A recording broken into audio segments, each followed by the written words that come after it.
আচ্ছা, ইদানিং ভারত জুড়ে এই যে অসময়ের বৃষ্টি, এটা কি আপনাদের চোখে পড়েছে? এই নিয়ে কিন্তু সোশ্যাল মিডিয়া একেবারে তোলপাড়। নানা রকম অদ্ভুত সব থিওরি ভাইরাল হচ্ছে। তো চলুন আজ আমরা একটু গভীরে গিয়ে দেখি এই সব ভাইরাল তত্ত্বের পেছনে আসল সত্যিটা কি। হ্যাঁ, ঠিক এই রকমই সব কথা। বিল গেটস আবহাওয়া কন্ট্রোল করছেন, কেমিক্যাল বৃষ্টি হচ্ছে, এই সব তো শুনছেনই। কিন্তু এই দাবিগুলো কি আসলেই সত্যি? আসুন একসাথেই খুঁজে বের করা যাক এর পেছনের আসল ঘটনাটা। তো এই যে ভাইরাল থিওরির কথা বলছি, এর একেবারে কেন্দ্রবিন্দুতে আছে স্কোপেক্স নামে একটা প্রজেক্ট। আর এই ষড়যন্ত্র তত্ত্বটা সরাসরি আঙুল তুলছে মাইক্রোসফটের প্রতিষ্ঠাতার দিকে। বলা হচ্ছে সাম্প্রতিক এই বৃষ্টির জন্য তিনিই দায়ী। মানে অভিযোগগুলো ঠিক কি কি? দেখুন, বলা হচ্ছে যে বিল গেটস নাকি এখন আবহাওয়া নিয়ন্ত্রণ করছেন, স্কোপেক্স নামে একটা প্রকল্পের মাধ্যমে নাকি কেমিক্যাল বৃষ্টি হচ্ছে, আরও বলা হচ্ছে প্লেন দিয়ে নাকি কৃত্রিম মেঘ তৈরি করা হচ্ছে। সব মিলিয়ে যেন কিছু প্রাইভেট কোম্পানি পুরো আবহাওয়ার কন্ট্রোলটাই নিয়ে নিয়েছে। এইগুলোই হলো সেই ভাইরাল থিওরির মূল পয়েন্ট।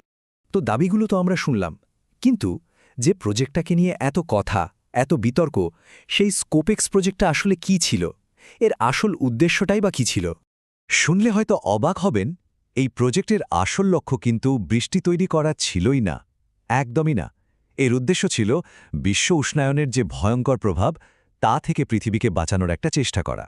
এই যে সোলার জিও ইঞ্জিনিয়ারিংয়ের কথা বলা হচ্ছে, এটা আসলে কি? খুব সহজ করে বললে এটা হলো গ্লোবাল ওয়ার্মিং কমানোর একটা থিওরি। মানে সূর্যের যে তীব্র তাপ পৃথিবীতে আসে, তার কিছুটা যদি মহাকাশেই ফিরিয়ে দেওয়া যায়, তাহলে তো পৃথিবী একটু ঠান্ডা থাকবে, তাই না? এটাই ছিল মূল আইডিয়া। আর এই আইডিয়াটা বাস্তবায়নের জন্য বিজ্ঞানীরা বেশ কয়েকটা ইন্টারেস্টিং পদ্ধতির কথা ভেবেছিলেন। যেমন ধরুন, অ্যাটমসফিয়ারের একদম ওপরের স্তরে এমন কিছু কণা ছড়িয়ে দেওয়া যা সূর্যের আলোকে আয়নার মতো প্রতিফলিত করবে, কিংবা সাগরের ওপরের মেঘগুলোকে আরও সাদা, আরও বেশি রিফ্লেকটিভ করে তোলা। এমনকি মহাকাশে বড় বড় আয়না বসিয়ে সূর্যের আলো আটকে দেওয়ার কথাও ভাবা হয়েছিল। সবগুলোর উদ্দেশ্য ছিল একটাই, পৃথিবীতে আসা সূর্যের তাপ কমানো। আচ্ছা, এই আইডিয়াটা কিন্তু একেবারে আকাশ থেকে পড়েনি। এর পেছনে একটা সত্যিকারের প্রাকৃতিক ঘটনা ছিল। ১৯৯১ সালে ফিলিপিন্সে মাউন্ট পিনাটুবো নামে একটা আগ্নেয়গিরিতে বিশাল অগ্নুৎপাত হয়। তার ছাই এতটাই ছড়িয়ে পড়েছিল যে তা প্রায় ১ বছরের জন্য পুরো পৃথিবীকে প্রায় আধা ডিগ্রি সেলসিয়াস ঠান্ডা করে দিয়েছিল। আর এই ঘটনাটাই বিজ্ঞানীদের এই সানডিমিং প্রজেক্টের জন্য অনুপ্রেরণা দিয়েছিল। সবই তো বুঝলাম, কিন্তু আসল প্রশ্ন তো একটাই, এই যে স্কোপেক্স প্রজেক্ট, এটা কি এখনও চলছে? আর দিল্লির এই বৃষ্টির পেছনে কি সত্যি এই প্রজেক্টটাই দায়ী? ভাইরাল দাবিগুলোর সাথে বাস্তবতার কি আদৌ কোনো মিল আছে? চলুন প্রজেক্টটার টাইমলাইনটা একটু দেখে নিই। ২০০৭ সাল নাগাদ বিল গেটস এই ধরনের ক্লাইমেট রিসার্চের জন্য ফান্ডিং শুরু করেন। ২০২১ সাল নাগাদ এই সান ডিমিংয়ের আইডিয়াটা নিয়ে বেশ আলোচনা শুরু হয়। কিন্তু আসল সত্যিটা হলো এই প্রজেক্টটা আর এগোয়নি। নানা রকম বিতর্ক আর চ্যালেঞ্জের কারণে এই বছর মানে ২০২৪ সালে এটা আনুষ্ঠানিকভাবে এবং পাকাপাকিভাবে বন্ধ করে দেওয়া হয়েছে। তাহলে গুজব আর বাস্তবতার মধ্যে তফাৎটা কি দাঁড়ালো? গুজব বলছে বিল গেটসের একটা চালু প্রজেক্টের জন্য কৃত্রিম বৃষ্টি হচ্ছে।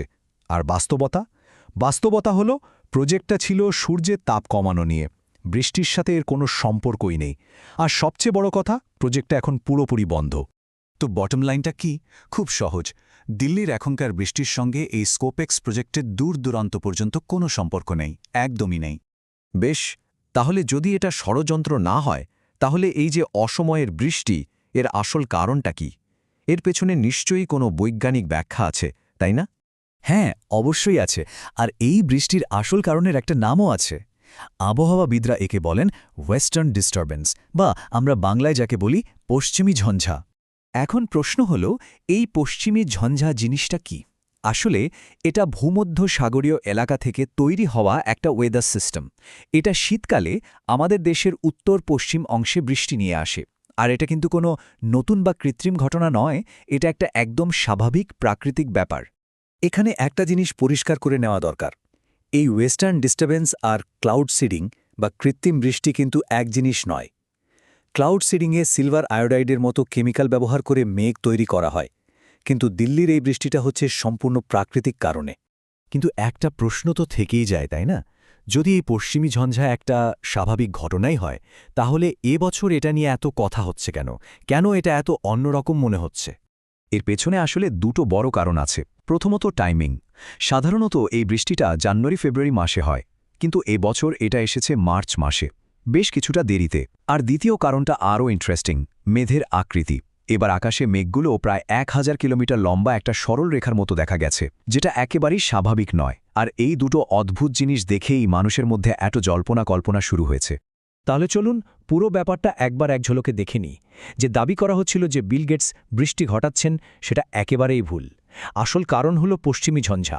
স্কপেক্স প্রজেক্ট চালু আছে? না, সেটাও ভুল। প্রজেক্টটা 2024-এ বন্ধ হয়ে গেছে। আর এই বৃষ্টি কি কৃত্রিম? একদমই না।